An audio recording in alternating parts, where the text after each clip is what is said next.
I pull up, you know I be moving. Moving the floor and I'm cruising. The money I'm speaking is fluent. All of my business booming. Stacking my cash in abundance. Yo les postos, bienvenue dans cette nouvelle vidéo. Beaucoup de sujets à aborder aujourd'hui. Mauvaise nuit, mauvaise journée quand tu vois les propos hier de certaines personnes qui travaillent au Paris Saint-Germain, dont une qui ne devrait pas parler comme ça te donne envie de vomir. Ce club n'est pas respecté à sa juste valeur.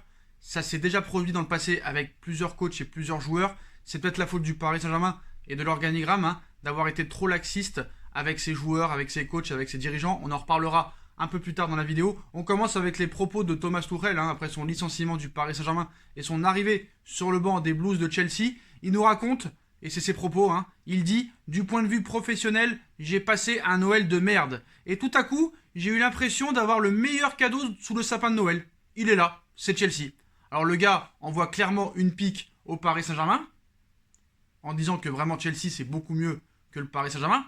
Alors moi, je voudrais revenir un petit peu sur ses propos à ce petit enfant gâté qui nous explique qu'il a passé un Noël de merde. Un Noël de merde à 6 millions d'euros quand même. Alors qu'il y en a, mec, ils dorment dans la rue, ils sont SDF, ils ont pas de famille. Les mecs, ils ont passé Noël tout seuls dans la misère. Et toi, tu nous expliques devant la presse mondiale que tu as passé un Noël de merde. Mais déjà, tu devrais t'excuser de ces propos-là et balayer devant ta porte parce que déjà, tu as été licencié, certes, mais vu comment tu as parlé mal du club, vu les choses que tu as fait dans le club en mettant des défenseurs centraux au milieu de terrain, des milieux de terrain, défenseurs centraux, avec tout le mauvais travail que tu as fait au niveau tactique, au niveau physique, où on a eu 25 blessés par match, pose-toi des questions, respecte un petit peu ton ancien employeur, le Paris Saint-Germain, qui est venu te chercher au Borussia Dortmund alors que tu n'avais rien gagné. Ils t'ont laissé leur chance. Alors certes, il y en a qui vont dire « Ouais, il a fait une finale de Ligue des Champions, il a fait une finale de Ligue des Champions. » On n'en dira jamais assez. Quelle finale de Ligue des Champions, frère? Avec un tirage aussi favorable, tu t'en sors in extremis contre l'Atalanta Bergame, où tu t'es fait balader de la première à la 70e minute de jeu. On en parle de ça? Du tirage favorable? On en parle du contexte particulier? Huis clos? N'importe qui qui aurait dirigé cette équipe aurait été en finale de Ligue des Champions cette année-là. Voilà. C'est tout. C'est tout. Après, il a gagné la Coupe de France, la Coupe de la Ligue, le championnat, comme tous les autres ont fait. Comme Emery lors de la saison 2017-2018. Comme Laurent Blanc lors de 2013, 2014, 2014, 2015, 2015, 2016. Donc à un moment donné, stop. À un moment donné, stop. N'importe quel coach aurait été en finale de Ligue des Champions. Donc voilà, balaye devant ta porte. Et on verra dans quelques mois l'escroquerie que tu es. Parce que tu finiras comme Unai Emery. Tu quitteras Chelsea dans quelques mois. Et tu partiras à Francfort ou à Fribourg. C'est là où est ta place. Voilà. On a vu le premier match, et on verra le deuxième très bientôt, et on verra la suite que tu es une grosse escroquerie. Voilà les postos, j'espère qu'on parlera plus de ce coach, en disant que ce sera une escroquerie, vraiment. On parlera de ce coach quand ce sera vraiment une escroquerie, et qu'il le prouvera à Chelsea. On enchaîne avec le mercato. Pas encore arrivé que Dele Alli ne fait déjà pas l'unanimité, les postos. Dele Alli est la grande priorité de Maurizio Pochettino pour cet hiver. D'après les informations du Parisien, le PSG et Tottenham auraient même trouvé un accord pour un prêt de 6 mois de l'international anglais. Les Spurs attendent simplement de trouver le remplaçant de Dele Alli avant de le laisser filer. Toutefois, selon les informations de l'équipe, le milieu offensif ne ferait pas l'unanimité en interne. Journaliste du quotidien, Damien Degore s'interroge sur ce dossier en exprimant un accord entre le PSG et Tottenham pour Dele Alli. Je n'affirme pas, mais je ne confirme pas non plus. À ma connaissance, il n'y a pas d'accord officiel. C'est une situation qui est quand même difficilement dénouable. Il faut qu'il soit remplacé numériquement à Tottenham. Je ne crois pas à la piste Eriksen, mais Mourinho veut un joueur même s'il ne fait pas jouer Dele Alli ou dans les compétitions de moindre importance. Et puis, je ne vois pas l'intérêt sportif pour le Paris Saint-Germain en le prenant 6 mois. À la limite, si c'était un investissement pour 3 ans et demi ou 4 ans et demi, puisque c'est encore un jeune joueur, mais là pour 6 mois avec le nombre de joueurs qu'il y a au Paris Saint-Germain, en tout cas, c'est dans les tuyaux, ça c'est sûr. Assure-t-il sur le plateau de l'équipe du soir? Moi c'est vrai que j'ai dit au niveau sportif, voilà, je vois pas vraiment l'intérêt, il a trouvé son milieu avec Paredes et Marco Verratti. Faudrait qu'il y en ait un des quatre qui saute. Dele Alli joue plus à gauche qu'à droite. Est-ce qu'il pourrait le faire jouer à droite? Je ne pense pas. Est-ce que Di Maria pourrait le mettre sur le banc? J'ai des doutes. En tout cas, Mbappé et Neymar ne seront jamais mis sur le banc. Après, ce qu'il faut qu'ils comprennent les gens, c'est que voilà, il y a la Coupe de France qui n'est pas commencée encore, qu'il y aura beaucoup de matchs, la Ligue des Champions et aussi le Championnat de France. Donc ça peut être un bon turnover aussi. Parce que Mbappé, Neymar qui joue jamais tous les matchs, soit il est blessé, soit il a une suspension. Donc voilà, pour le turnover, ça peut être très bien 6 mois quand même. Donc faut voir un petit peu, avant de dire des conneries, il faut balayer devant sa porte et regarder un petit peu le calendrier. Il reste quand même encore 17 matchs de Ligue 1, potentiellement 6 matchs de Coupe de France et potentiellement encore 8 matchs ou 7 matchs de Ligue des Champions. Donc à un moment donné, je veux bien qu'on soit journaliste, qu'on ait une carte de presse, qu'on fasse le beau. Mais voilà, il y a du turnover aussi à faire dans cette équipe, des fois. Il y aura des blessés, il y aura des suspendus. Donc faut pas dire que des conneries. Voilà. Voilà pour Dele Alli. On enchaîne avec le dossier Maurizio Pochettino, hein, qui a vraiment beaucoup parlé hier. On va commencer par ses propos sur Kylian Mbappé. Peu bavard hein, jusqu'à présent en conférence de presse. Il s'est confié un peu plus longuement lors d'un entretien accordé au journal espagnol Marca. Donc il y a des choses qu'il a dit, hein, où on peut espérer une ou deux recrues de gros potentiel cet été. Mais il a dit des choses sur son futur que je n'ai pas beaucoup aimé. Donc il a évidemment abordé le thème Kylian Mbappé, hein. Tant l'attaquant français est placardé sur les unes espagnoles régulièrement. Pochettino a d'abord loué l'investissement de son joueur en citant « Il a beaucoup de potentiel à développer, mais il est déjà un présent, pas seulement un avenir. C'est un défi et une bonne chose de travailler avec ce genre de talent. Cela fait de vous un meilleur entraîneur. À ce type de joueur, vous proposez une solution et il vous en rend 5. » Puis il a été interrogé sur l'avenir de l'international français en citant « Il y a beaucoup de rumeurs, mais je le vois au PSG pour de nombreuses années. Et c'est l'envie du club. Nous comptons sur lui tant que nous sommes ici. Il est vrai qu'il doit prendre une décision très vite, mais nous le voyons heureux et très engagé dans ce projet. » A lancé Pochettino qui croit donc en une issue positive. Quant à une éventuelle prolongation du meilleur buteur de Ligue 1 actuel, ça me rappelle un petit peu le dossier Rabiot, hein. Si vous vous rappelez bien, il va prolonger, je le vois encore ici pendant plusieurs années, et à l'arrivée, quid, il s'en va à la Juventus et il prolonge pas. Donc voilà, bon je pense que le clan Mbappé n'est pas aussi con que la mère d'Adrien Rabiot. Voilà, apparemment, Mbappé est d'accord pour prolonger. On sait qu'au niveau contexte actuel, le Real Madrid ne mettra pas des 1000 et des cents pour l'acheter, surtout que le Real Madrid va avoir 2-3 départs de certains cadres et va devoir investir sur plusieurs joueurs et pas mettre 180 millions d'euros sur un seul joueur. Après, moi, comme je vous ai dit, hein, on le sait depuis très longtemps, je l'avais dit dans plusieurs vidéos, vous pouvez les vérifier, hein, dans celle d'il y a 2 mois, 3 mois, 4 mois, il est d'accord pour prolonger, mais il veut prolonger jusqu'en 2024. Le PSG voudrait le prolonger jusqu'en 2026, excusez-moi. Chose que je doute qu'il fasse. Et ce qu'il faut savoir aussi, hein, je me répète, mais j'ai bien peur qu'il ne parte pas au Real Madrid cet été, mais qu'il ne prolonge pas non plus, qu'il parte libre en 2022, qu'il touche sa putain de prime à la signature et qu'il arrive gratuit au Real, ce qui arrangerait tout le monde, le Mbappé et le Real Madrid. Mais pas du tout le Paris Saint-Germain qui se ferait vraiment douiller, et ce serait l'énorme douille, la plus grande douille de l'histoire du football, de laisser partir Mbappé libre. Ça c'est sûr et certain. Donc je pense que s'il ne prolonge pas d'ici cet été, le Paris Saint-Germain fera tout pour le vendre. Mais malheureusement, c'est le joueur qui a les cartes en main, malheureusement. Ce n'est plus le Paris Saint-Germain. Moi je pense qu'il faut très vite le prolonger. Parce que une prolongation ne veut pas dire qu'il restera à vie au PSG. Tu peux le prolonger et le vendre dans un avenir proche, 2022 ou 2023. Donc voilà, on verra ce qu'il en est. D'ailleurs, voilà, on a vu dans la précédente vidéo hein, qu'il y a un énorme désaccord entre le clan Mbappé et le Paris Saint-Germain sur la durée du contrat. C'est ça maintenant qui on va dire, arrêterait un petit peu les négociations. Et surtout, on sait que Mbappé aussi veut des garanties. Avec Neymar aussi, ils ont dit que voilà, à plusieurs postes, il faudra se renforcer pour vraiment avoir une équipe 100% compétitive à l'avenir.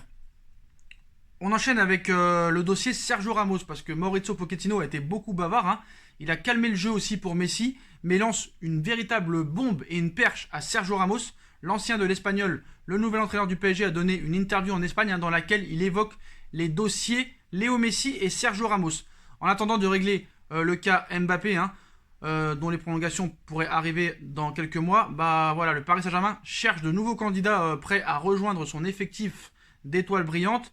Astre parmi les plus étincelants, Léo Messi est très souvent lié au club de la capitale depuis l'épisode du Burofax de l'été dernier. Sauf retournement de situation, l'Argentin de 33 ans quittera le FC Barcelone cet été, libre de rejoindre l'écurie de son choix. Si Manchester City semblait avoir la préférence de la Pulga l'été dernier, Leonardo, bien aidé par Neymar, semble bien décidé à le faire épouser le projet parisien. Désormais, les gazettes des transferts envoient Léo Messi à Paris et dorénavant à chaque entrevue, surtout en période de mercato, les différents dirigeants du club de la capitale sont interrogés sur un hypothétique intérêt pour le buteur argentin. Débarqué sur le banc du PSG en début du mois, Mauricio Pochettino semble être un ambassadeur de choix. Tous deux passés par les abords de l'Estadio Marcelo Bielsa de Rosario, les deux hommes ont des atomes crochus. Suffisant pour que la route menant à Messi à Paris soit tout tracée? Pas si sûr. Interrogé par Marca ce jeudi, Mauricio Pochettino a plutôt calmé les ardeurs des bookmakers du mercato. À la question « Aimeriez-vous voir Messi au Paris Saint-Germain ?» le natif de Murphy a préféré prendre ses distances en citant « Tout ce que vous dites sera mal compris et j'aime ce que j'ai, les joueurs actuels. Les grands footballeurs s'intègrent dans n'importe quelle ligue et n'importe quelle équipe. Pochettino ne veut pas dire qu'il a besoin de son compatriote, mais il y aura toujours un lead à points et une place pour Léo Messi. S'il veut venir passer la prochaine saison et rester dormir 1 ou 2 ans de plus, Pochettino n'est pas contre. » Discret sur Messi, l'entraîneur parisien s'est montré plus ouvert concernant Sergio Ramos. Le capitaine du Real Madrid, 35 ans au mois de mars, n'a toujours pas prolongé son contrat au Real Madrid. Les dernières informations font état de vives tensions entre le taulier barbu et sa direction. Le PSG pourrait bien s'engouffrer dans la brèche. Et lorsque le journaliste demande à Pochettino « Aimeriez-vous avoir un chef comme Ramos dans votre équipe ?» le coach ne tergiverse pas longtemps et il dit « On le verra dans les prochains mois. Ici, Ramos trouverait un grand club qui a l'obsession de toujours gagner. Le PSG est l'un des plus grands clubs du monde. La porte est ouverte. L'été promet d'être caliente dans la capitale. » Alors voilà, on se rappelle d'il y a quelques semaines où Pochettino il avait dit sur Messi « Je ne vais pas dire ce que je veux dire parce que sinon vous allez halluciner. » Donc c'est quand même assez bizarre. Et pour Ramos, quand il te dit on le verra dans les prochains mois, ici Ramos trouverait un grand club qui a l'obsession de toujours gagner. On voit que Ramos, il y a des vives tensions. D'ailleurs, Ramos aurait dit à Pérez, j'ai reçu une proposition du Paris Saint-Germain il y a quelques mois. Pérez lui aurait répondu, tant mieux pour toi. Donc voilà, on voit la différence un petit peu entre les grands dirigeants de grands clubs et les dirigeants qui veulent se faire croire des grands clubs. Voilà, Pérez, c'est simple. À Ronaldo, il lui a dit tu veux partir, tu pars, il est parti. Ce sera pareil pour Ramos. Voilà, surtout que Ramos avait dit en 2019 je suis prêt à jouer gratuitement pour le Real Madrid. Et maintenant, il veut une augmentation de salaire. Voilà. Donc c'est très bien Ramos, c'est très bien Messi. Mais voilà, c'est gratuit, mais bon, pour moi, c'est pas la priorité. Voilà, un mec comme David Alaba doit être la priorité. Un mec comme Wijnaldum pourrait être une priorité aussi au milieu de terrain. Mais voilà, on veut des stars, on veut vendre des maillots, on veut faire du merchandising, on veut des sponsors. Voilà, c'est comme ça. Par contre, avant de revenir sur des informations de Léo Messi, je n'ai pas aimé les propos de Pochettino encore hier, dans cette interview de As, où il dit « José Camacho a mis le Real Madrid dans ma tête. Et un jour, je veux y aller et être leur entraîneur. » Donc il annonce hier soir à Marca qu'il veut, dans un avenir peut-être proche ou lointain, devenir l'entraîneur du Real Madrid. Alors mec, déjà tu viens d'arriver, commence pas à dire des choses comme ça. Voilà, après nous, nous nos supporters, ils ne se rebellent pas. Mais déjà dire que tu as l'intention d'entraîner le Real Madrid dans un futur, tu as le droit de le penser, mais le dis pas alors que tu viens à peine d'arriver. Déjà, gagne des titres au Paris Saint-Germain, respecte le club qui vient de t'employer, sinon c'était pas la peine de venir. Si t'es pas content, tu t'en vas. Ça me rappelle un petit peu le feuilleton Ancelotti. Ancelotti, il est venu, on l'envoyait déjà au Real Madrid. À peine arrivé, il était déjà au Real Madrid. Donc vous croyez que le Paris Saint-Germain, c'est un tremplin pour partir? Non, on n'est pas une déchetterie, on n'est pas une poubelle, frère. Tu viens d'arriver, tu dis oui, le PSG est ton club de cœur, que tu as joué ici, tu as été capitaine, et quoi qu'il arrive, tu avais le projet de venir entraîner le Paris Saint-Germain. J'ai une question à poser à M. Mauricio Pochettino. Est-ce que si le Paris Saint-Germain était encore sous l'ère Canal+ ou Colonie Capital, tu serais venu au Paris Saint-Germain? Parce que c'est vrai que le salaire n'est pas mal non plus. Tu es quand même le coach le mieux payé de l'histoire du Paris Saint-Germain. Alors calme-toi, ne pars pas trop, gagne des titres, prouve que tu es un grand coach, et après on verra. Mais commence pas à nous emmerder à dire je veux aller au Real Madrid plus tard. T'es au Paris Saint-Germain pour l'instant, tu viens d'arriver, il n'y a même pas un mois. Fais tes preuves, respecte le club. Club qui t'a fait évoluer en tant que joueur et maintenant peut-être en tant qu'entraîneur. Donc stop à un moment donné. Il y en a marre de ne pas respecter ce club. C'est quoi ça? Ça veut dire quoi? Alors moi, j'ai rien contre Pochettino, mais commence pas à dire des trucs comme ça. C'est honteux de dire ça. C'est catastrophique. Surtout pour ton actuel employeur, pour lequel tu viens d'arriver. Incroyable. Incroyable. Donc voilà pour Ramos. Pour Messi, alors, selon les infos exclusives de Guillaume Janton, qui travaille à TPMP, un chasseur de maisons spécialisé dans les joueurs de foot cherche actuellement une maison pour Lionel Messi en région parisienne. Donc voilà, chacun veut faire un petit peu son buzz. Il y a 2 jours, on nous disait qu'il apprenait le français, chose qui a été démentie, sans preuve, hein. Donc on ne sait pas réellement s'il apprend le français ou pas. Et là, on est en train de nous dire que actuellement, un chasseur de maison, excusez-moi, spécialisé dans les joueurs de foot, cherche actuellement une maison pour Léo Messi en région parisienne. Bon, ça fait beaucoup de choses hein, qui amènent à une arrivée de Messi au Paris Saint-Germain. Mais voilà, apparemment Messi aurait déjà pris sa décision. On sait que voilà, il y a les élections le 7 mars prochain s'ils ne sont pas annulés. On sait qu'il y a un 8e de finale aller-retour qui pourrait être lourd hein, de conséquences pour son choix. Voilà.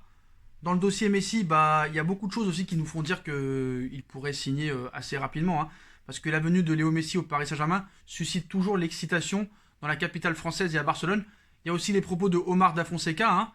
Apparemment, tout se met en place où il dit si je vois Léo Messi venir au Paris Saint-Germain, oui, toute la famille s'est mise à apprendre la langue française. Je me suis même proposé 100 millions d'euros par an. Non, il va venir pour beaucoup moins, car là, on entre dans un autre domaine. Ce n'est plus une affaire d'argent. Moi, quand j'étais petit et qu'on me demandait si je voulais jouer à Paris, mes oreilles pleuraient. Pour nous, les Argentins, Paris, la France, c'est quelque chose. Barcelone ne lui donnera pas non plus les 100 millions d'euros quoi qu'il arrive. Donc il va venir à Paris, il va se donner un défi. Tu imagines qu'avec Paris, il gagne la Ligue des Champions et avoir une influence dans le football d'un pays. Messi, en bout de course, il faut censurer cette phrase. Il n'est plus dans sa plénitude, mais qu'il est par rapport à hier ou avant-hier. A lancé dans sa verve habituelle Omar Da Fonseca, réellement persuadé que Léo Messi va signer au Paris Saint-Germain, comme l'a pu dire aussi Daniel Riolo.